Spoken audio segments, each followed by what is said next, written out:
മൂന്നാമത്തെ form of business ആണ് partnership എന്ന് പറയുന്നത്. എന്താണ് പാർട്ട്ണർഷിപ്പ്? പാർട്ട്നേഴ്സ് എന്നൊക്കെ നിങ്ങൾ കേട്ടിട്ടില്ലേ? രണ്ടോ അതിലധികമോ ആൾക്കാർ ഒന്ന് ചേർന്ന് പൂളായിട്ട് അവർ ഒരുമിച്ച് ചേർന്ന് അവരുടെ ഫിനാൻഷ്യൽ മാനേജറൽ റിസോഴ്സസ് ഒക്കെ വെച്ച് ബിസിനസ് തുടങ്ങുന്നതിനെയാണ് പാർട്ട്ണർഷിപ്പ് ബിസിനസ് എന്ന് പറയുന്നത്. ഇത് ഫോം ചെയ്തിരിക്കുന്നത് വളരെ അധികം ക്യാപിറ്റലൊക്കെ കൊണ്ടുവന്ന് പല ആൾക്കാരുടെ സ്കിൽസ് ഒക്കെ ഉപയോഗിച്ച് റിസ്ക് ഒക്കെ പരസ്പരം ഷെയർ ചെയ്താണ് പാർട്ട്ണർഷിപ്പ് ബിസിനസ് പൊതുവെ സ്റ്റാർട്ട് ചെയ്യാറ്. Section 4 of Indian partnership act പ്രകാരമാണ് പാർട്ട്ണർഷിപ്പിനെ ഡിഫൈൻ ചെയ്തിരിക്കുന്നത്. According to 1932 partnership act defines the relation between two or more persons who have agreed to share the profit of a business carried on by all or any one of them acting for all. അതായത് collectively അവരുടെ membership എല്ലാവരും കൂടെ ഒരുമിച്ച് ചേർന്ന് ചെയ്യുന്നതിനെ firm എന്നും അതിലുള്ള ആളുകളെ നമ്മൾ പാർട്ട്നേഴ്സ് എന്നും വിളിക്കും. ഇന്ത്യൻ പാർട്ട്ണർഷിപ്പ് ആക്ട് 1932 ആണ്. സെക്ഷൻ 4 ആണ് ഡിഫൈൻ ചെയ്തിരിക്കുന്നത്. ഇത്രയും കാര്യങ്ങളാണ് ഇൻട്രൊഡക്ടറി പാർട്ടിൽ നിങ്ങൾ അറിഞ്ഞിരിക്കേണ്ടത്. ഇനി എന്തൊക്കെയാണ് പാർട്ട്ണർഷിപ്പിന്റെ ഫീച്ചേഴ്സ് എന്ന് നമുക്ക് നോക്കാം. ഒന്നാമത്തെ കാര്യം ഫോർമേഷൻ. പാർട്ട്ണർഷിപ്പ് ഫോം ചെയ്യുന്നത് പാർട്ട്ണർഷിപ്പ് ആക്ട് 1932 പ്രകാരമാണ്. പാർട്ട്നേഴ്സ് അപ്പം അവർ എഗ്രിമെന്റ് പ്രകാരം അവർ ശരിക്കുമുള്ള പാർട്ട്നേഴ്സ് ആയിട്ട് മാറുകയും ചെയ്യും ഈ 1932 ആക്ട് പ്രകാരം നമ്മൾ രജിസ്റ്റർ ചെയ്യുമ്പോൾ. 2, എഗ്രിമെന്റ്. എഗ്രിമെന്റ് എന്ന് പറഞ്ഞാൽ പാർട്ട്ണർഷിപ്പിൽ ഒരു എഗ്രിമെന്റ് വേണമെന്നുള്ളതാണ് പറയുന്നത്. അത് ഓറലോ റിട്ടണോ ആവാം. നമുക്ക് സംസാരം വാമൊഴി കൊണ്ട് നമ്മൾ പറഞ്ഞു ഉറപ്പിക്കുന്നതോ എഴുതി ഉറപ്പിക്കുന്നതോ ആവാം. റിട്ടൺ ആയിട്ടുള്ള എഗ്രിമെന്റിനെ പറയുന്ന പേരാണ് പാർട്ട്ണർഷിപ്പ് ഡീഡ്. പാർട്ട്ണർഷിപ്പ് ഡീഡ് എന്ന് പറയുന്നത്. ഇനി നമ്പർ ഓഫ് പാർട്ട്നേഴ്സ്. അവിടെ 2 പേരെങ്കിലും മിനിമം ഉണ്ടെങ്കിൽ മാത്രമേ പാർട്ട്ണർഷിപ്പ് തുടങ്ങാൻ പറ്റുള്ളൂ. മാക്സിമം എത്ര വരെ പറ്റും? 100. മാക്സിമം 100 പേരെ വരെയാണ് പാർട്ട്ണർഷിപ്പിൽ പറ്റുന്നത്. Profit motive. പ്രോഫിറ്റ് മോട്ടീവിന്റെ കേസ് പറയാനാണെങ്കിൽ പാർട്ട്ണർഷിപ്പിൽ പ്രോഫിറ്റ് അവരെത്രത്തോളമാണോ അവർ ഇൻവോൾവ് ആയിരിക്കുന്നത് അതിനനുസരിച്ചുമാണ് അവരുടെ പ്രോഫിറ്റ് കിട്ടുക, ഷെയർ കിട്ടുക. പ്രോഫിറ്റ് പൊതുവെ നല്ല പ്രോഫിറ്റ് എയിം കണ്ടുകൊണ്ട് തന്നെയാണ് പാർട്ട്ണർഷിപ്പ് തുടങ്ങുന്നത്. പക്ഷെ ചില കേസിൽ ഇപ്പോൾ ഓർഫണേജ്, ചാരിറ്റബിൾ ട്രസ്റ്റ് അങ്ങനെയുള്ളതൊന്നും പാർട്ട്ണർഷിപ്പായിട്ട് മാറത്തില്ല. പാർട്ട്നേഴ്സ് യൂഷ്വലി അവരെത്രത്തോളമാണോ പാർട്ട്ണർഷിപ്പ് ഡീഡിൽ മെൻഷൻ ചെയ്തിരിക്കുന്നത് അത്രയധികം ഷെയർ ആയിരിക്കും അവർ എടുക്കുന്നത്.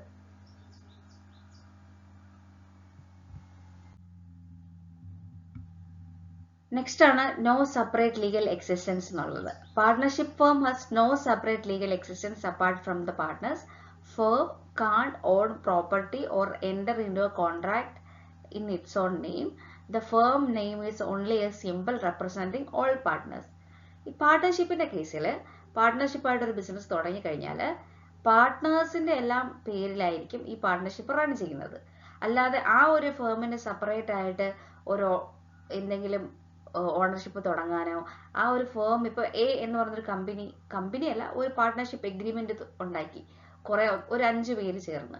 അപ്പൊ എ എന്ന് പറഞ്ഞാൽ അവർക്ക് വേറെ സെപ്പറേറ്റ് ബിസിനസ് തുടങ്ങാനായിട്ട് സാധിക്കത്തില്ല. അവരെല്ലാരും കൂടെ ചേർന്ന് ആ 5 പേര് ചേർന്ന ആ ഗ്രൂപ്പിനെ ആ ഫേമിനെയാണ് നമ്മൾ പാർട്ട്ണർഷിപ്പായിട്ട് കാണുന്നത്. സോ അവിടെ പ്രത്യേകിച്ച് സെപ്പറേറ്റ് ലീഗൽ എക്സിസ്റ്റൻസ് ഇല്ല എന്നുള്ളതാണ് പറയുന്നത്. നെക്സ്റ്റ് ആണ് restriction on transfer of interest എന്ന് പറയുന്നത്. ഒരു പാർട്ട്ണറിന് no partner can transfer his share in partnership without prior consent of all partners. അപ്പോൾ 5 പേര് ചേർന്ന് പാർട്ട്ണർഷിപ്പിൽ ഒരു പാർട്ട്ണർഷിപ്പ് എഗ്രിമെന്റ് ഒക്കെ വെച്ച് ഒരു ബിസിനസ് തുടങ്ങി കഴിഞ്ഞു കഴിഞ്ഞാൽ അതിൽ മറ്റൊരാൾ അറിയാതെ ഒരാൾക്ക് അത് ട്രാൻസ്ഫർ ചെയ്യാനായിട്ട് പറ്റത്തില്ല. അപ്പം 5 പേരിൽ ഒരു 6-മൊരാൾക്ക് വെച്ച് കൈമാറുക എന്ന് പറയും. അപ്പം 5-മത്തെ ആൾ പോയിട്ട് 6-മത്തെ ആൾ വരും. അപ്പോൾ ടോട്ടൽ 5 പേര് തന്നെയാണ്. പക്ഷെ ഇത് ഇങ്ങനെ മാറുന്നുണ്ടെങ്കിൽ തന്നെ അതെല്ലാവരും ബാക്കിയുള്ള 4 പേര് അറിഞ്ഞിട്ട് മാത്രമേ അവർക്ക് അങ്ങനെ മാറാനായിട്ട് സാധിക്കത്തുള്ളൂ. സോ അതാണ് റെസ്ട്രിക്ഷൻ ഓൺ ട്രാൻസ്ഫർ ഓഫ് ഇൻട്രസ്റ്റിൽ പറയുന്നത്. നെക്സ്റ്റ് ആണ് അൺലിമിറ്റഡ് ലയബിലിറ്റി എന്നുള്ളത്. പാർട്ട്നേഴ്സ് ഡീഡിൽ ഒപ്പിട്ട് വന്നു കഴിഞ്ഞു കഴിഞ്ഞാൽ അവർക്ക് അൺലിമിറ്റഡ് ആയിട്ടുള്ള ലയബിലിറ്റി ആയിരിക്കും. Partners of a firm have unlimited liability. Partners individually, collectively responsible for the entire debt of the firm. Personal asset may be used for repaying debts. In the case of business assets are insufficient. അതായത് partners എല്ലാവരും ഒരുമിച്ച് business തുടങ്ങി അവര് എന്ത് loss വന്നാലും എല്ലാവരും responsible ആണ്, collectively ഒരു റെസ്പോൺസിബിൾ ആണ്. അല്ലാതെ ഇപ്പൊ 5 പേര് ചേർന്നു ഒന്നാമത്തെ ആള് മാത്രം വരുത്തി വെച്ച കടമാണ് ഈ ബിസിനസ്സിലെന്ന് നമുക്ക് പറയാനായിട്ട് പറ്റത്തില്ല. 5 പേരും അതിൽ ഈക്വലി റെസ്പോൺസിബിൾ ആണ്. അവരവരുടെ പേഴ്സണൽ അസറ്റ് വരെ എടുത്ത് റീപേ ചെയ്യേണ്ട അവസ്ഥ വരെ ഉണ്ടാവാനുള്ള സാധ്യത പാർട്ട്ണർഷിപ്പിൽ ഉണ്ട്. പിന്നൊരു കാര്യമാണ് രജിസ്ട്രേഷൻ. രജിസ്ട്രേഷൻ എന്ന് പറയുന്നത് കമ്പൽസറി അല്ല, അത് ഓപ്ഷണൽ ആണ്. വേണമെങ്കിൽ നിങ്ങൾക്ക് രജിസ്റ്റർ ചെയ്താൽ മതി. Then decision making and control. എല്ലാ ആക്ടിവിറ്റീസും മാനേജ് ചെയ്യുന്ന കാര്യങ്ങളും എല്ലാ പാർട്ട്നേഴ്സിന്റെ എഫേർട്സോട് കൂടി ആയിരിക്കണം ചെയ്യേണ്ടത്. സോ അവര് എല്ലാവരും കൂടി ചേർന്നാണ് ഡിസിഷൻ മേക്കിംഗ് എടുക്കേണ്ടത്. നെക്സ്റ്റ് ആണ് ലാക്ക് ഓഫ് കണ്ടിന്യൂറ്റി എന്ന് പറയുന്നത്. അതായത് ഏതെങ്കിലും കേസിൽ അവിടെയുള്ള വ്യക്തികൾ റിട്ടയർ ആവുകയോ അവർക്ക് ഡെത്ത് ആവുകയോ ഇൻസോൾവെന്റ് ആവുകയോ ഒക്കെ ചെയ്തു കഴിഞ്ഞാൽ പ്രോബബിലി അത് സ്റ്റോപ്പ് ചെയ്യാനുള്ള ആ പാർട്ട്ണർഷിപ്പ് എഗ്രിമെന്റ് സ്റ്റോപ്പായി പുതിയത് ഉണ്ടാക്കേണ്ടതായിട്ട് വരും. അപ്പൊ റിമൈനിങ് പാർട്ട്നേഴ്സിന് കണ്ടിന്യൂ ചെയ്യണമെങ്കിൽ അവർ പുതിയ എഗ്രിമെന്റ് ഉണ്ടാക്കിയിട്ട് ആ രീതിയിൽ അവർക്ക് കണ്ടിന്യൂ ചെയ്യാനായിട്ട് സാധിക്കും. നെക്സ്റ്റ് ആണ് mutual agency. A partner can act simultaneously as A principal as well as an agent of the firm. Each partner is an agent because he can bind other partners by his acts. Similarly, he can also bound to the action of other partners. So he is called a principal. നിങ്ങൾ principal agent എന്ന് പറയുന്ന റിലേഷൻഷിപ്പിനെ കുറിച്ച് കേട്ടിട്ടുണ്ടോ? അതായത് ഒരു customer, ഒരു example ഞാൻ ഇപ്പോൾ പറഞ്ഞുതരാം. ഒരു കസ്റ്റമർ ബാങ്കിൽ പോയി അവരോട് പറയാണ് എല്ലാ മാസവും നിങ്ങൾ എൻ്റെ ഈ ഒരു ബില്ല് അടയ്ക്കണം, ഡയറക്റ്റ് ആയിട്ട് അക്കൗണ്ടിൽ നിന്ന് പോകണം. അപ്പൊ നമ്മൾ അവിടെ പ്രിൻസിപ്പൾ ആണ്, ബാങ്ക് നമ്മുടെ ഏജന്റ് ആയിട്ട് ആക്ട് ചെയ്യണം. ഇങ്ങനെയുള്ള റിലേഷൻഷിപ്പിനെയാണ് പ്രിൻസിപ്പൽ ഏജന്റ് എന്ന് പറയുന്നത്. അതായത് ഒരാൾ ഓർഡർ ഇടുന്നു, മറ്റേ ആൾ ചെയ്യുന്നു. ഈ പാർട്ട്ണർഷിപ്പ് എഗ്രിമെന്റിൽ എല്ലാവരും പ്രിൻസിപ്പളും ഏജന്റുമായിട്ട് മാറി മാറി ആക്ട് ചെയ്യപ്പെടും. ഒരാൾ ചിലപ്പോൾ കാര്യങ്ങൾ പറയും, മറ്റേ ആൾ ചെയ്യും. അതുപോലെ തിരിച്ചും വരാം, മറ്റേ ആൾ കാര്യങ്ങൾ പറയും, ഇയാൾ ചെയ്യും. സോ അങ്ങനെ ഏത് തരത്തിലുള്ള പാർട്ട്നേഴ്സിനെയും നമുക്ക് പ്രിൻസിപ്പൽ ഏജന്റ് എന്നുള്ള റിലേഷൻഷിപ്പിൽ കാണിക്കാൻ പറ്റും. അതുകൊണ്ട് ഒരു മ്യൂച്വൽ ഏജൻസി ആയിട്ട് ആക്ട് ചെയ്യപ്പെടുന്നുണ്ട്. നെക്സ്റ്റ് ടേം ആണ് പാർട്ട്ണർഷിപ്പ് ഡീഡ് എന്ന് പറയുന്നത്. എന്താണ് പാർട്ട്ണർഷിപ്പ് ഡീഡ്? പാർട്ട്ണർഷിപ്പ് ഡീഡ് എന്നൊക്കെ പറയുന്നത് പരസ്പരമുള്ള പാർട്ട്നേഴ്സിന്റെ എഗ്രിമെന്റിൽ വരുന്ന കാര്യമാണ്. ഈ എഗ്രിമെന്റ് ഓറലോ റിട്ടണോ ആവാം. റിട്ടൺ എഗ്രിമെന്റിനെയാണ് ഡീഡ് അല്ലെങ്കിൽ പാർട്ട്ണർഷിപ്പ് ഡീഡ് എന്ന് പറയുന്നത്. അതിൽ കുറെ തരത്തിലുള്ള ഡോക്യുമെന്റ്സ് ഒക്കെ ഉണ്ടായിരിക്കും. This is A document containing terms of agreement in writing. എഴുതി തന്നെ പാർട്ട്നേഴ്സിന്റെ കാര്യങ്ങൾ വെക്കുന്നതിനാണ് പാർട്ട്ണർഷിപ്പ് ഡീഡ് എന്ന് പറയുന്നത്. എങ്ങനെയാണ് പാർട്ട്ണർഷിപ്പിന്റെ റെഗുലേഷൻസും എങ്ങനെയാണ് അത് ഗവേൺ ചെയ്യേണ്ടതും എങ്ങനെയാണ് ഇന്റേണൽ മാനേജ്മെന്റ് ക്യാരി ഓൺ ചെയ്യേണ്ടതെന്നൊക്കെ ഉള്ള ടേംസ് ആൻഡ് കണ്ടീഷൻസ് ആണ് ഇതിൽ മെൻഷൻ ചെയ്തിരിക്കുന്നത്. ഇത് എല്ലാ പാർട്ട്നേഴ്സും സൈൻ ചെയ്ത് സ്റ്റാമ്പ് ചെയ്ത് പ്രോപ്പറായിട്ട് സൂക്ഷിക്കേണ്ട കാര്യമാണ് പാർട്ട്ണർഷിപ്പ് ഡീഡ് എന്ന് പറയുന്നത്. ഇനി എന്തൊക്കെ കണ്ടന്റ്സ് ആണ് പാർട്ട്ണർഷിപ്പ് ഡീഡിൽ വരുന്നത് നോക്കാം. ഇത് നിങ്ങൾ എല്ലാം കാണാതെ പഠിച്ച് എഴുതാനായിട്ട് നിങ്ങൾക്ക് ചിലപ്പോൾ സാധിക്കത്തില്ല. പക്ഷെ മിനിമം ഒരു 13ഓളം എണ്ണം ഉണ്ട്. മിനിമം ഒരു 5-6-7 എണ്ണമെങ്കിലും ഒന്ന് മനസ്സിലാക്കി വെക്കുക. എന്തൊക്കെയാണ് കണ്ടന്റ്സ് ഓഫ് പാർട്ട്ണർഷിപ്പ് ഡീഡ്. നിങ്ങൾക്ക് ക്വസ്റ്റ്യൻസ് വന്നാൽ നിങ്ങൾക്ക് എഴുതാനായിട്ട് some types of contents of partnership deed examples എന്ന് പറഞ്ഞ് നിങ്ങൾക്ക് എഴുതാം. ഇവിടെ name of the firm, name and address of partners, ബിസിനസിന്റെ നേച്ചർ, ഡ്യൂറേഷൻ, അതേപോലെ തന്നെ എമൗണ്ട് ഓഫ് ക്യാപിറ്റൽ ഓരോ പാർട്ട്നേഴ്സും കോൺട്രിബ്യൂട്ട് ചെയ്യപ്പെട്ടിട്ടുള്ളത്, അവരുടെ profit sharing ratio, amount of salary, rate of interest, അതേപോലെ തന്നെ എമൗണ്ട് ഓഫ് വിത്ഡ്രോവൽസ്, അതേപോലെ അവരുടെ റൈറ്റ്സ്, ഡ്യൂട്ടീസ്, പവേഴ്സ്, ഒബ്ലിഗേഷൻസ് എല്ലാം. Then procedure for admission and retirement, procedure for dissolution of the firm, then finally methods of valuation of goodwill, revaluation of asset and liabilities. അതായത് ഒരു business തുടങ്ങി അത് end ചെയ്യുന്നത് വരെയുള്ള എല്ലാ കാര്യങ്ങളും ഈ ഡീഡിൽ മെൻഷൻ ചെയ്ത് പോയിരിക്കണം. നെക്സ്റ്റ് ആണ് എന്തൊക്കെ റൂൾസ് ആണ് ഒരു പാർട്ട്ണർഷിപ്പ് ഡീഡ് ഇല്ല, ഒരു പർട്ടിക്കുലർ സംഭവത്തിൽ ഒരു ബിസിനസ്സിൽ പാർട്ട്ണർഷിപ്പ് ഡീഡ് ഇല്ല എന്നുണ്ടെങ്കിൽ നമ്മൾ ശ്രദ്ധിക്കേണ്ട കാര്യങ്ങൾ. പ്രോഫിറ്റും ലോസും ഈക്വലി ആയിരിക്കും മിക്കവാറും ഷെയർ ചെയ്യപ്പെടുന്നത്. പ്രോഫിറ്റ് നമ്മൾ പറയുന്നത് ഡീഡ് ഇല്ല, അവിടെ ഒരു ഓറലായിട്ടോ റിട്ടൺ ആയിട്ടോ ഒരു ഡീഡ് പറഞ്ഞിട്ടില്ലെങ്കിൽ എങ്ങനെ വേണം ഒരു ജനറലി കാര്യങ്ങൾ നടക്കാൻ എന്നുള്ളത് ഇംപ്ലോയിഡ് ആയിട്ട് അവിടെ വരുന്ന കാര്യങ്ങളാണ്. പാർട്ട്നേഴ്സിന്റെ share profit and loss equally ആയിരിക്കും ഷെയർ ചെയ്യപ്പെടുന്നത്. പാർട്ട്നേഴ്സിന് പ്രത്യേകിച്ച് ഇൻട്രസ്റ്റ് ഒന്നും കിട്ടാനുള്ള, ക്യാപിറ്റൽ കൊണ്ടുവന്നു എന്ന് പറഞ്ഞവർക്ക് ഇൻട്രസ്റ്റ് ഒന്നും കിട്ടത്തില്ല. ഒരു ഡ്രോയിങ്സിലാണെങ്കിലും അവിടെ ഇൻട്രസ്റ്റ് ഒന്നും ചാർജ് ചെയ്യപ്പെടത്തില്ല. ഒരു പാർട്ട്ണറിനും സാലറി, റെമ്യൂണറേഷൻ അങ്ങനെ ഒന്നും എക്സ്ട്രാ വർക്കൊന്നും ചെയ്തെന്ന് പറഞ്ഞാൽ ഒന്നും കിട്ടത്തില്ല. പാർട്ട്നേഴ്സിന് ഏതെങ്കിലും തരത്തിൽ ഇൻട്രസ്റ്റ് കിട്ടുകയാണെങ്കിൽ ലോണിന് 6% ആയിരിക്കും ഇൻട്രസ്റ്റ് ആയിട്ട് ഗ്രാൻഡ് ചെയ്യും. ലോൺ എടുക്കുകയാണെന്നുണ്ടെങ്കിൽ 6% ഇൻട്രസ്റ്റിലായിരിക്കും കാര്യങ്ങൾ പോകുന്നത്. പാർട്ട്നേഴ്സിന്റെ ക്യാപിറ്റൽ ഫ്ലക്ച്വേറ്റ് ചെയ്ത് പോവാം, ഡിഫറൻഷിയേറ്റ് ചെയ്ത് പോവാം എന്ന് പറയുന്നത്. ഇത്രയും കാര്യങ്ങളാണ് പാർട്ട്ണർഷിപ്പ് ഡീഡ് ഇല്ല എന്നുണ്ടെങ്കിൽ നിങ്ങൾ ശ്രദ്ധിക്കേണ്ടത്. ഇനി നമ്മൾ നോക്കുന്നത് എന്തൊക്കെയാണ് ടൈപ്സ് ഓഫ് പാർട്ട്നേഴ്സ്. പല തരത്തിലുള്ള പാർട്ട്നേഴ്സ് ഉണ്ട്. ഒന്നാമത്തേതാണ് ആക്റ്റീവ് ആയിട്ടുള്ള partner, active or working partner എന്ന് പറയാം. ഒരു പാർട്ട്ണർ കറക്റ്റായിട്ട് ക്യാപിറ്റൽ കോൺട്രിബ്യൂട്ട് ചെയ്ത് അതിൽ ആക്റ്റീവായിട്ട് എല്ലാ കാര്യങ്ങളിലും ഇടപെട്ട് നിൽക്കുകയാണെങ്കിൽ അയാളെ നമുക്ക് ആക്റ്റീവ് പാർട്ട്ണർ എന്ന് വിളിക്കാം. അയാൾ മാനേജ്മെന്റിന്റെ എല്ലാ കാര്യങ്ങളും ശ്രദ്ധിക്കുകയും എല്ലാ കാര്യത്തിലും കൺട്രോൾ ചെയ്യുകയും ലൈബിലിറ്റി അൺലിമിറ്റഡ് ആയിട്ട് വെക്കുകയും ചെയ്യും. രണ്ടാമത്തെ ടൈപ്പ് പാർട്ട്നേഴ്സ് ആണ് സ്ലീപ്പിംഗ് അല്ലെങ്കിൽ ഡോർമെന്റ് പാർട്ട്ണർ എന്ന് പറയുന്നത്. അതായത് അദ്ദേഹം വർക്കിങ്ങിൽ ഒന്നും ഇൻവോൾവ് ആവാത്ത, ജസ്റ്റ് സ്ലീപ്പിംഗ് എന്ന് പറയുമ്പോൾ നിങ്ങൾക്ക് അറിയാലോ, ഒരു ഉറക്കം നടിക്കുന്ന ടൈപ്പ് ഓഫ് പാർട്ട്ണറാണ്. അയാൾ ക്യാപിറ്റൽ കൊണ്ടുവരുന്നുണ്ട്, അയാൾ അതിൽ നിന്ന് പ്രോഫിറ്റ് എടുക്കുന്നുണ്ട്, അയാൾക്ക് ലൈബിലിറ്റി അൺലിമിറ്റഡ് ആണ്. പക്ഷെ പബ്ലിക്കിന് ആർക്കും ഒന്നും അറിഞ്ഞുകൂടാ ഇയാൾ ഒരു പാർട്ട്ണർ ആണെന്നുള്ളത്. അതായത് അയാൾ സ്ലീപ്പിംഗ് പാർട്ട്ണർ, ഡോർമെന്റ് ആയിട്ട് ആക്ട് ചെയ്യുന്ന പാർട്ട്നേഴ്സ് ആണ് സ്ലീപ്പിംഗ് പാർട്ട്ണർ. ഇപ്പൊ ആക്റ്റീവ് പാർട്ട്ണർ ആക്റ്റീവ് ആയിട്ടുള്ള പാർട്ട്ണറാണ്. സ്ലീപ്പിംഗ് പാർട്ട്ണർ സ്ലീപ്പിംഗ്, അയാൾ ഒന്നും കാര്യത്തിലും ആക്റ്റീവായിട്ട് വരത്തില്ല, പക്ഷെ ക്യാപിറ്റൽ കൊണ്ടുവരും, പ്രോഫിറ്റ് എടുക്കും, ലൈബിലിറ്റിയും അൺലിമിറ്റഡ് ആണ്. നെക്സ്റ്റ് ആണ് സീക്രട്ട് പാർട്ട്ണർ എന്ന് പറയുന്നത്. സീക്രട്ട് പാർട്ട്ണർ എന്ന് പറഞ്ഞു കഴിഞ്ഞാൽ അയാൾ ജനറൽ പബ്ലിക്കിന് അൺനോൺ ആയിരിക്കും. അയാൾ കോൺട്രിബ്യൂട്ട് ചെയ്യും ക്യാപിറ്റൽ, മാനേജ്മെന്റിന്റെ കാര്യങ്ങൾ ശ്രദ്ധിക്കും, പ്രോഫിറ്റ് ആൻഡ് ലോസസ് ഒക്കെ ഷെയർ ചെയ്യപ്പെടും, ലൈബിലിറ്റിയും അൺലിമിറ്റഡ് ആണ്. പക്ഷെ അയാൾക്ക് ജനറൽ പബ്ലിക്കിന് അയാൾ അറിയില്ല. ഇപ്പൊ സ്ലീപ്പിംഗ് പാർട്ട്ണർ അയാൾ ഇറ്റ്സെൽഫ് ഇതിലൊന്നും ഇൻവോൾവ് ആവുന്നില്ല. സീക്രട്ട് പാർട്ട്ണറാണ്, അയാൾ ഇതിലൊക്കെ ഇൻവോൾവ് ആവുകയും ചെയ്യും, പക്ഷെ പബ്ലിക്കിന് അറിയത്തില്ല. അങ്ങനെ അതാണ് സീക്രട്ട് പാർട്ട്ണറും ഡോർമെന്റ് പാർട്ട്ണറും തമ്മിലുള്ള വ്യത്യാസം. അത് നിങ്ങൾ നോട്ട് ചെയ്ത് വെക്കേണ്ടതാണ്. നെക്സ്റ്റ് ആണ് നോമിനൽ അല്ലെങ്കിൽ ഒസ്റ്റൻസിബിൾ പാർട്ട്ണർ എന്ന് പറയുന്നത്. നോമിനൽ പാർട്ട്ണർ ഒരു കാരണവശാലും ക്യാപിറ്റൽ കൊണ്ടുവരികയോ ഏതെങ്കിലും തരത്തിലുള്ള ആക്റ്റീവായിട്ട് ഒന്നും ചെയ്യുകയോ ഒന്നും ചെയ്യുന്നില്ല. പക്ഷെ അയാൾ ഇങ്ങനെ വെക്കുകയാണ്, ഇയാൾ ഒരു പാർട്ട്ണറിനെ പോലെ ആക്ട് ചെയ്യാണ്. അയാളുടെ റെപ്യൂട്ടേഷൻ വെച്ചിട്ട് ഇപ്പം വലിയ സെലിബ്രിറ്റീസ് ഒക്കെ, ഇപ്പൊ ഷാരൂഖ് ഖാൻ നമ്മുടെ കമ്പനിയിലെ മെമ്പർ ആണെന്ന് നമ്മൾ വെപ്പാണ്. പക്ഷെ അയാൾ ഒരു കാരണവശാലും ഒരു ഫണ്ട് കൊണ്ടുവരികയോ ഒന്നിൽ ഇടപെടുകയോ ഒന്നും ചെയ്യുന്നില്ല. പക്ഷെ ആ വ്യക്തി അയാളുടെ റെപ്യൂട്ടേഷൻ കാരണം ഒരു പാർട്ട്ണറായിട്ട് അവിടെ ആക്ട് ചെയ്യുകയാണെങ്കിൽ അത്തരത്തിലുള്ള പാർട്ട്നേഴ്സിനാണ് നോമിനൽ പാർട്ട്നേഴ്സ് അല്ലെങ്കിൽ ക്വാസി പാർട്ട്ണർ എന്ന് പറയുന്നത്. ആ വ്യക്തി പക്ഷെ ലൈബിൾ ആയിരിക്കും. തേർഡ് പാർട്ടീസ് ഒക്കെ വന്നിട്ടുണ്ടെങ്കിൽ, കടം നമുക്ക് ആർക്കെങ്കിലും തന്നിട്ടുണ്ടെങ്കിൽ ആ കടം തിരിച്ചു തരാൻ വേണമെങ്കിൽ ഷാരൂഖ് ഖാന്റെ അടുത്ത് പോയി നമ്മൾ കടം വാങ്ങിച്ചിട്ടുള്ള ആൾക്കാർക്ക് പോയി ചോദിക്കാൻ പറ്റും. ബിക്കോസ് അയാൾ അതിന്റെ ഒരു മെമ്പറിനെ പോലെ ആക്ട് ചെയ്യില്ലേ ചെയ്യുന്നത്. His reputation may be benefitted to the firm. അതായത് knowingly himself represented as a partner, പക്ഷെ he does not involve in capital or ആക്റ്റീവായിട്ട് മാനേജ്മെന്റിൽ വരികയോ ഒന്നും ചെയ്യത്തില്ല. നെക്സ്റ്റ് ആണ് പാർട്ട്ണർ ഇൻ പ്രോഫിറ്റ്സ് ഓൺലി. അതായത് when a partner is admitted in partnership by a special agreement കൊണ്ട് പ്രോഫിറ്റ് ഇൻവോൾവ് ആവാൻ വരുന്ന ആളാണ് പാർട്ട്നേഴ്സ് ഇൻ പ്രോഫിറ്റ് ഓൺലി എന്ന് പറയുന്നത്.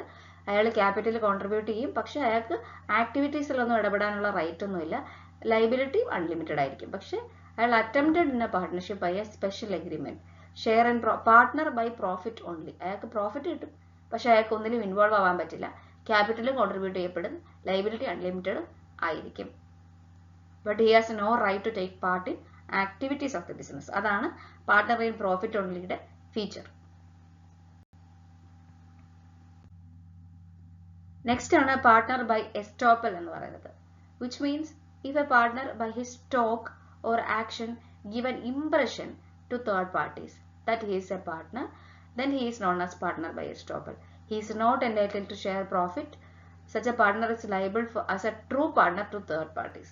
അതായത് ഒരു വ്യക്തി ഒരു രീതിയിലും നമ്മുടെ ഇതിൽ മെമ്പർ അല്ല, പക്ഷെ അയാൾ അഭിനയിക്കുകയാണ് ഇയാൾ മെമ്പർ ആണ്, അങ്ങനെ ഒരു ഇംപ്രഷൻ മറ്റുള്ളവർക്ക് കൊടുക്കുന്നു. അങ്ങനെയുള്ളവരെയാണ് പാർട്ട്ണർ ബൈ എസ്റ്റോപ്പൽ എന്ന് പറയുന്നത്. 7th വണ്ണാണ് പാർട്ട്ണർ ബൈ ഹോൾഡിംഗ് ഔട്ട് എന്ന് പറയുന്നത്. പാർട്ട്ണർ ബൈ ഹോൾഡിംഗ് ഔട്ട് എന്ന് പറഞ്ഞാൽ ഒരു പേഴ്സൺ സ്വന്തമായിട്ട് ഡിക്ലെയർ ചെയ്യപ്പെടുകയാണ് partner, he does not deny even he become unaware of it. He is called a partner by holding out. When a person is declared as a partner, പക്ഷെ he does not deny, ഒരാള് ഇവിടുത്തെ partner ആണെന്ന് declare ചെയ്യപ്പെടുന്നു, പക്ഷെ ആ വ്യക്തി ഇതിനെ ഡിനേ ചെയ്യുന്നില്ല. അയാൾ പറയുന്നില്ല ഞാൻ ആ പാർട്ണറൊന്നും അല്ല, അയാൾ അതിനെക്കുറിച്ച് അൺഅവെയറാണ്. അങ്ങനെയുള്ളവരെയാണ് പാർട്ണർ ബൈ ഹോൾഡിംഗ് ഔട്ട് എന്ന് പറയുന്നത്. മനസ്സിലായോ നിങ്ങൾക്ക്? അതായത് ഒരു വ്യക്തി പാർട്ണറാണെന്ന് ഡിക്ലെയർ ചെയ്യപ്പെടുന്നു, പക്ഷെ ആ വ്യക്തി ശരിക്കും പാർട്ണർ അല്ല, പക്ഷെ എന്നാൽ പോലും അയാൾ പറയുന്നില്ല ഞാൻ ഇവിടുത്തെ പാർട്ണർ അല്ല എന്നുള്ളത്. ഇങ്ങനെയുള്ളവരെയാണ് പാർട്ണർ ബൈ ഹോൾഡിംഗ് ഔട്ട് എന്ന് പറയുന്നത്. അയാൾക്ക് അതിനെക്കുറിച്ച് അവയർനെസ് ഇല്ല, അങ്ങനെ പറയണം എന്ന് അയാൾക്ക് അറിയില്ല. സോ അങ്ങനെയുള്ളവരാണ് partner by holding out. He becomes liable to those who lend money to the firm on the basis of such declaration. He does not bring any capital, does not participate in the management and profit. Next ആണ് minor ഒരു partner ആയിട്ട് വന്നാൽ. Minor as A partner. Partnership deed base ചെയ്തിരിക്കുന്നത് 2 അതിലധികം ആളുകളുടെ contract ആണെന്ന് നമുക്കറിയാം. Minor എന്ന് പറഞ്ഞു കഴിഞ്ഞാൽ മെച്യൂരിറ്റി എത്താത്ത വ്യക്തികളാണ്, 18 വയസ്സിന് താഴെയുള്ള വ്യക്തികളാണ്. അവർക്ക് ഒരു വാലിഡ് ആയിട്ടുള്ള കോൺട്രാക്റ്റിൽ എൻ്റർ ചെയ്യാനായിട്ട് സാധിക്കത്തില്ല. അതുകൊണ്ട് തന്നെ മൈനേഴ്സിന് ഒരു പാർട്ണർഷിപ്പ് ഫേം തുടങ്ങാനായിട്ട് സാധിക്കത്തില്ല എന്നുള്ളതാണ് നമ്മുടെ ലോ പറയുന്നത്.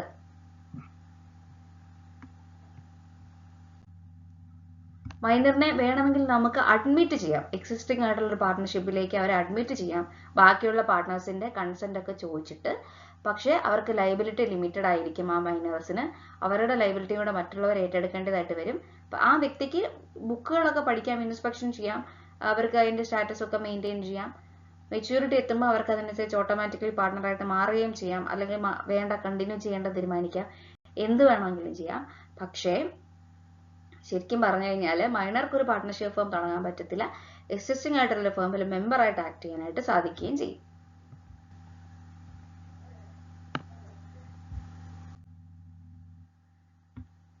നെക്സ്റ്റ് ആണ് ടൈപ്സ് ഓഫ് പാർട്ണർഷിപ്പ് എന്ന് പറയുന്നത്. ഇപ്പം നമ്മൾ പാർട്ട്നേഴ്സിന്റെ ടൈപ്സ് പഠിച്ചു. അടുത്തത് പാർട്ണർഷിപ്പിന്റെ ടൈപ്സ് ആണ്. പാർട്ട്നേഴ്സ് പലതരത്തിൽ ക്ലാസിഫൈ ചെയ്തിട്ടുണ്ട്, പ്രധാനമായിട്ടും ഡ്യൂറേഷൻ വെച്ചും ലൈബിലിറ്റി വെച്ചും. ഡ്യൂറേഷൻ വെച്ചിട്ടാണ് പർട്ടിക്കുലർ പാർട്ണർഷിപ്പ് എന്നും പാർട്ണർഷിപ്പ് അറ്റ് വിൽ എന്നും ഡിഫൈൻ ചെയ്തിരിക്കുന്നത്. ലൈബിലിറ്റി വെച്ചിട്ടാണ് ജനറൽ പാർട്ണർഷിപ്പ് എന്നും ലിമിറ്റഡ് പാർട്ണർഷിപ്പ് എന്നും പറഞ്ഞിരിക്കുന്നത്. അപ്പം നമുക്ക് ഡ്യൂറേഷൻ വെച്ചിട്ടുള്ളത് ആദ്യം നോക്കാം. Particular partnership and partnership at will. എന്താണ് പർട്ടിക്കുലർ പാർട്ണർഷിപ്പ് എന്ന് പറയുന്നത്? സ്പെസിഫൈഡ് ടൈം പീരീഡിന് വേണ്ടിയിട്ട് ഫോം ചെയ്തിരിക്കുന്ന പാർട്ണർഷിപ്പാണ് പർട്ടിക്കുലർ പാർട്ണർഷിപ്പ്. അത് ഓട്ടോമാറ്റിക്കലി ആ ടൈം പീരീഡ് കഴിയുമ്പം എക്സ്പയർ ആയി പോവുകയും അത് കംപ്ലീറ്റ് ആകുമ്പം തീരുകയും അത് ഫോം ചെയ്ത പോലെ തന്നെ അത് ഡിസോൾവ് ആയി പോവുകയും ചെയ്യും. പ്രധാനമായിട്ടും ഇപ്പൊ ഒരു പാലം പണിയാനായിട്ട് വരുന്ന കോൺട്രാക്ട്, അതിന് വരുന്ന പാർട്ണർഷിപ്പ് ഒക്കെ ആ പാലം പണി കഴിയുമ്പോഴത്തേക്കും ഡിസോൾവ് ആയി പോകത്തില്ലേ? അങ്ങനെയുള്ള പാർട്ണർഷിപ്പാണ് പർട്ടിക്കുലർ പാർട്ണർഷിപ്പ്. അടുത്തതാണ് പാർട്ണർഷിപ്പ് അറ്റ് വിൽ എന്ന് പറയുന്നത്. If partnership formed for a duration, കുറെ കാലത്തേക്ക് ഒരു പാർട്ട്നേഴ്സിന് ആവശ്യമുള്ള അത്രയും കാലത്തേക്ക് നിൽക്കുകയാണെങ്കിൽ പാർട്ണർഷിപ്പ് അറ്റ് വിൽ എന്ന് പറയും. അത് ഡിസോൾവ് ചെയ്യുന്നത് ഏതെങ്കിലും പാർട്ട്ണർ ഒരു നോട്ടീസ് കൊടുക്കുകയോ അത് ഡിസൊല്യൂഷൻ ചെയ്യണമെന്ന് പാർട്ട്നേഴ്സ് ആഗ്രഹിക്കുകയോ ചെയ്യുമ്പോൾ മാത്രമായിരിക്കും ഇങ്ങനെയുള്ള പാർട്ണർഷിപ്പ് നിർത്തിപ്പോകുന്നത്. അതാണ് പാർട്ണർഷിപ്പ് അറ്റ് വിൽ. അടുത്തത് ലൈബിലിറ്റി വെച്ചിട്ടാണ്. അത് ജനറൽ പാർട്ണർഷിപ്പും ഉണ്ട്, ലിമിറ്റഡ് ഓർ സ്പെഷ്യൽ പാർട്ണർഷിപ്പും ഉണ്ട്. ജനറൽ പാർട്ണർഷിപ്പ് എന്ന് പറഞ്ഞു കഴിഞ്ഞാൽ ലൈബിലിറ്റി ഓഫ് പാർട്ട്നേഴ്സ് അൺലിമിറ്റഡ് ആയിരിക്കും, ജോയിന്റ് ആയിരിക്കും, അവരുടെ ലൈബിലിറ്റി അൺലിമിറ്റഡ് ആയിരിക്കും. അതാണ് ജനറൽ പാർട്ണർഷിപ്പിൽ പറയുന്നത്. പാർട്ട്നേഴ്സ് അവരുടെ എത്രത്തോളം റൈറ്റ് പാർട്ടിസിപ്പേറ്റ് ചെയ്യുന്നതോ അവരുടെ എത്രത്തോളമാണോ അവരുടെ റൈറ്റ് എന്നൊക്കെ പറഞ്ഞാൽ പോലെ അവർക്ക് ഓരോരുത്തർക്കും അവരുടെ ലൈബിലിറ്റി അൺലിമിറ്റഡ് ആയിരിക്കും. രജിസ്ട്രേഷൻ ചെയ്യണമോ വേണ്ടോ എന്നുള്ളത് ഓപ്ഷണൽ ആണ്. അവരുടെ റിട്ടയർമെന്റോ ഇൻസോൾവൻസിയോ അനുസരിച്ച് അവരുടെ ആ ഫേമിന്റെ എക്സിസ്റ്റൻസിന് അഫക്ട് ചെയ്യപ്പെടുകയും ചെയ്യും. ലിമിറ്റഡ് പാർട്ണർഷിപ്പ് പേര് കേൾക്കുന്ന പോലെ നിങ്ങൾക്കറിയാം. ഒരു പാർട്ണറിന്റെ limited partnership is one in which the liability of at least one partner is unlimited, whereas other partners have a limited liability. Limited partners do not enjoy right to participate in the management of the firm. Registration of limited partnership is compulsory. Such partnership does not get terminated with the death of any partner with limited liability. അതായത് limited liability type of പാർട്ണർഷിപ്പിൽ ഒരു വ്യക്തി ഒഴിച്ച് ബാക്കി എല്ലാവരുടെയും partnership limited ആയിരിക്കും. So ആ വ്യക്തികൾക്ക് അവരുടെ മാനേജ്മെന്റിൽ ഇടപെടാനായിട്ട് സാധിക്കത്തില്ല. അത്തരത്തിലുള്ള പാർട്ണർഷിപ്പ് ഡീഡിന്റെ രജിസ്ട്രേഷൻ കമ്പൽസറി ആണ്. സച്ച് പാർട്ണർഷിപ്പ് ഏതെങ്കിലും ഡെത്ത് വന്നെന്ന് പറഞ്ഞോ അല്ലെങ്കിൽ അങ്ങനെ എന്തെങ്കിലും വന്നെന്ന് പറഞ്ഞ് ടെർമിനേറ്റ് ആയി പോകത്തില്ല. നമ്മൾ തൊട്ട് മുമ്പ് പറഞ്ഞ ജനറൽ പാർട്ണർഷിപ്പ് പോലെയല്ല, അതിന് നേരെ ഓപ്പോസിറ്റ് ആണ് ലിമിറ്റഡ് പാർട്ണർഷിപ്പ് എന്ന് പറയുന്നത്. നെക്സ്റ്റ് രജിസ്ട്രേഷൻ ആണ്. പാർട്ണർഷിപ്പിന്റെ രജിസ്ട്രേഷനെ കുറിച്ചാണ് പറഞ്ഞിരിക്കുന്നത്. Registration of A partnership firm means ഒരു ഫേമിന്റെ നെയിം പ്രോപ്പർ ആയിട്ട് രജിസ്റ്ററിൽ പോയി രജിസ്റ്റർ ചെയ്യുന്നതിനെയാണ് ഇതാണ് ആ പാർട്ട്ണർഷിപ്പ് ഫേമിന്റെ ഒരു എവിഡൻസ് എന്ന് പറയുന്നത്. പ്രൂഫ്, അങ്ങനെ ഒരു സാധനം നിലനിൽക്കുന്നുണ്ടെന്ന് പറയുന്ന പ്രൂഫ് എന്ന് പറയുന്നതാണ്. പാർട്ട്ണർഷിപ്പ് രജിസ്ട്രേഷന്റെ കാര്യത്തിൽ കമ്പൽസറി അല്ല, വേണമെങ്കിൽ ഓപ്ഷണൽ ആയിട്ട് ചെയ്യാൻ പറ്റും. നമ്മൾ പറഞ്ഞ പോലെ ലിമിറ്റഡ് പാർട്ട്ണർഷിപ്പിന് മാത്രമാണ് അത് കമ്പൽസറി ആയിട്ട് ഉള്ളത്. അപ്പോൾ അൺരജിസ്റ്റേർഡ് ആയിട്ടുള്ള പാർട്ട്ണർഷിപ്പിന് കുറച്ച് ഡ്രോബാക്സുകൾ ഉണ്ടാവാൻ സാധ്യതയുണ്ട്. നമ്മൾ എങ്ങനെയാണ് രജിസ്ട്രേഷൻ്റെ പ്രൊസീജിയർ എന്ന് പറഞ്ഞു കഴിഞ്ഞാൽ, ആപ്ലിക്കേഷൻ സബ്മിറ്റ് ചെയ്ത് കറക്റ്റ് ഫീസ് ഒക്കെ രജിസ്ട്രാറിന് കൊടുത്ത് കറക്റ്റായിട്ട് ഫേംസ് ഏത് ഫേമിനാണ് കൊടുക്കേണ്ടത് ആ ഫേമിന് കൊടുത്ത് നമ്മൾ വെയിറ്റ് ചെയ്യണം. അപ്പോൾ അവരത് സബ്മിറ്റ് ചെയ്ത് അത് ആപ്ലിക്കേഷൻ സക്സസ്ഫുൾ ആയെന്നുള്ളത് നിങ്ങളെ അറിയിക്കും. ആപ്ലിക്കേഷനകത്ത് എന്തൊക്കെ കാര്യങ്ങളാണ് വേണ്ടതെന്നുള്ളത് നമുക്ക് നോക്കാം. Name of the firm must ആയിട്ടും ഉണ്ടായിരിക്കണം, എവിടെയാണ് ആ ബിസിനസ് സ്ഥിതി ചെയ്യുന്നത്, ഏതൊക്കെ പ്ലേസിലോട്ട് ആ ബിസിനസ് ക്യാരി ഓൺ ചെയ്യപ്പെടുന്നുണ്ട്, ഡേറ്റ്, ഓരോരുത്തരും ജോയിൻ ചെയ്ത date, permanent address of all partners, എത്രത്തോളം ആ പാർട്ട്ണർഷിപ്പാണ് ഉദ്ദേശിക്കുന്നത് എന്നുള്ളത്. ഇനി നമ്മൾ രജിസ്റ്റർ ചെയ്യപ്പെടുന്നില്ല എന്നുണ്ടെങ്കിൽ കുറച്ച് ഡ്രോബാക്സ് ഉണ്ടെന്ന് നമ്മൾ ഓൾറെഡി പറഞ്ഞു. എന്തൊക്കെയാണ് ഡ്രോബാക്സ് എന്ന് പറഞ്ഞു കഴിഞ്ഞാൽ, അൺരജിസ്റ്റേർഡ് ഫാംസ് തേർഡ് പാർട്ടീസിന്റെ അടുത്ത് ഡെപ്റ്റ് റിക്കവർ ചെയ്യാൻ പോകുമ്പോഴത്തേക്കും 100 രൂപയിൽ കൂടുതലുള്ള ഡെപ്റ്റ് നമുക്ക് എടുക്കാനായിട്ട് സാധിക്കത്തില്ല. അൺരജിസ്റ്റേർഡ് ഫേമിന് എതിരെ കേസ് കൊടുക്കാനായിട്ട് പറ്റത്തില്ല. ഇതൊന്നും രജിസ്റ്റർ ചെയ്തിട്ടില്ലല്ലോ. അപ്പോൾ ഏതെങ്കിലും തരത്തിലുള്ള കാര്യങ്ങൾ വന്നു കഴിഞ്ഞാൽ കേസും കോടതിയും ഒന്നും ഇവിടെ അഫക്റ്റഡ് ആവത്തില്ല. സോ അത് എപ്പോഴും നമുക്ക് നഷ്ടമായിരിക്കും. അൺരജിസ്റ്റേർഡ് ഫേംസിനെ സംബന്ധിച്ചിടത്തോളം തേർഡ് പാർട്ടീസ്, അതായത് പുറത്തുള്ള ആൾക്കാർക്ക് അകത്തുള്ള ആൾക്കാരുമായിട്ട് കംപ്ലൈന്റ് കൊടുക്കാനോ തിരിച്ചുള്ള കംപ്ലൈന്റ് കൊടുക്കാനോ ഏതെങ്കിലും തരത്തിലുള്ള ലോൺ റിക്കവർ ചെയ്യാനോ ഒന്നും സാധിക്കത്തില്ല എന്നുള്ളതാണ് ഇതിന്റെ കുറെ അധികം ഡ്രോബാക്സ്. മെയിനായിട്ട് നമുക്ക് നിയമപരമായിട്ട് ഒന്നും നേരിടാനായിട്ട് സാധിക്കത്തില്ല, നമുക്ക് കടം പുറത്തുനിന്ന് വാങ്ങിക്കാനായിട്ട് പറ്റത്തില്ല. ഇത്രയുമാണ് നോൺ രജിസ്റ്റർ ചെയ്ത് കഴിഞ്ഞാലുള്ള കോൺസിക്വൻസസ് എന്ന് പറയുന്നത്. നെക്സ്റ്റ് നമുക്ക് പ്രധാനമായിട്ട് പാർട്ട്ണർഷിപ്പിന്റെ അഡ്വാൻറ്റേജസ് എന്തൊക്കെയാണെന്ന് കൂടെ നോക്കാം. ഈസി ആയിട്ടുള്ള ഫോർമേഷൻ ആണ്. പാർട്ട്ണർഷിപ്പ് ഡീഡ് വളരെ ഈസി ആയിട്ട് നമുക്ക് ഫോം ചെയ്യാൻ പറ്റും. രണ്ടോ അതിലധികമോ പാർട്ട്നേഴ്സ് ഉണ്ടെങ്കിൽ അത് രജിസ്ട്രേഷൻ കമ്പൽസറി അല്ല, നമുക്ക് അത് ക്ലോസ് ചെയ്യാനും എളുപ്പമാണ്. പിന്നെ മോർ ഫണ്ട്സ്, പാർട്ട്ണർഷിപ്പിൽ കുറെ കൂടുതൽ ക്യാപിറ്റൽ നമുക്ക് വരും. ബിക്കോസ് എത്ര നമ്പർ ഓഫ് പാർട്ട്നേഴ്സ് ഉണ്ടോ അത്രയധികം ക്യാപിറ്റൽ വരും. സോൾ ട്രേഡിങ്ങിനെ വെച്ച് നോക്കുമ്പോൾ നമുക്ക് കൂടുതൽ ഫണ്ട് നമുക്ക് ഇവിടെ ഇൻവോൾവ് ആവുന്നുണ്ട്. പിന്നെ ഡിവിഷൻ ഓഫ് ലേബർ, പാർട്ട്നേഴ്സ് ആയിട്ട് വർക്ക് ചെയ്യുമ്പോൾ റെസ്പോൺസിബിലിറ്റി ഷെയർ ചെയ്യപ്പെടുകയും എല്ലാവരേക്കും ജോലി കൊടുക്കാനായിട്ട് നമുക്ക് പറ്റും. ദെൻ ബാലൻസ്ഡ് ആയിട്ടുള്ള ഡിസിഷൻ മേക്കിംഗ് നടക്കും. കളക്റ്റീവ് ആയിട്ടുള്ള ഡിസിഷൻ അല്ലേ ഇവിടെ നടക്കുന്നത്, അതിലധികം ആളുകൾ ഒന്നിച്ച് ചേർന്ന് അവരാണ് ഡിസിഷൻസ് എടുക്കുന്നത്. നെക്സ്റ്റ് എഫിഷ്യന്റ് ആയിട്ടുള്ള മാനേജ്മെന്റ് ആണ്. പാർട്ട്ണർഷിപ്പിൽ സ്കില്ലും എക്സ്പീരിയൻസും വെച്ചിട്ട് പല ആളുകൾ ഉള്ളതുകൊണ്ട് തന്നെ അവർക്ക് ഒരുമിച്ച് ചേർന്ന് നല്ല രീതിയിൽ അവർക്ക് എഫക്റ്റീവ് ആയിട്ട് എന്ത് ചെയ്യാനായിട്ട് സാധിക്കും, നല്ല രീതിയിലുള്ള ഡിസിഷൻസ് എടുക്കാനായിട്ട് സാധിക്കും. ദെൻ റിസ്ക് ഷെയർ ചെയ്യുന്നത്, അപ്പൊ എല്ലാവരും കൂടെ ഉള്ളത് കൊണ്ട് തന്നെ എല്ലാവരും കൂടെ റിസ്ക് ഷെയർ ചെയ്യല്ലേ. അപ്പൊ അവരുടെ ആങ്സൈറ്റി കുറയ്ക്കാനും അവരുടെ ബേർഡൻ കുറയ്ക്കാനും സ്ട്രെസ് കുറയ്ക്കാനും ഒക്കെ ഇത് സഹായകം ആകുന്നുണ്ട്. ദെൻ സീക്രസി, ലീഗലി ശരിക്കും പബ്ലിഷ് ചെയ്യേണ്ട ആവശ്യം ഇല്ല ഈ പാർട്ട്ണർഷിപ്പിൽ എന്താണ് നടക്കുന്നത് എന്നുള്ളത്, അത് അവരുടെ ഇടയിലുള്ള കാര്യമാണ്. പക്ഷെ തേർഡ് പാർട്ടീസ് ആരെങ്കിലും ഇൻവോൾവ് ആയിട്ടുണ്ടെങ്കിൽ മാത്രം അവർക്ക് കൂടെ ഇത് കാണിച്ചു കൊടുക്കേണ്ടതായിട്ട് വരും. സോ അവിടെ നല്ലൊരു സീക്രസി മെയിൻറ്റെയിൻ ചെയ്ത് പോകുന്നുണ്ട്.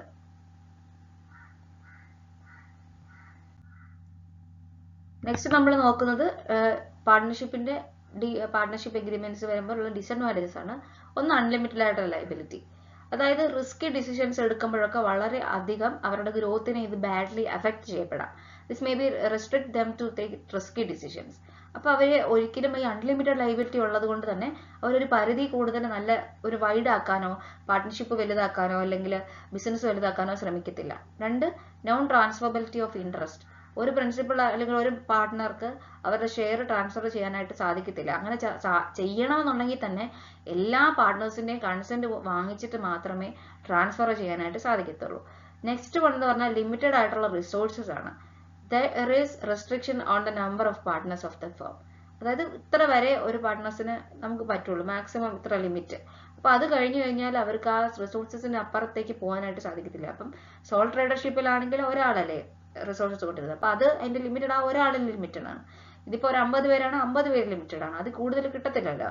10 പേരാണ്, 10 പേരിന് മാത്രം ലിമിറ്റഡ് ആയിരിക്കും. സോ അതാണ് ലിമിറ്റഡ് റിസോഴ്സ് കൊണ്ട് ഉദ്ദേശിക്കുന്നത്.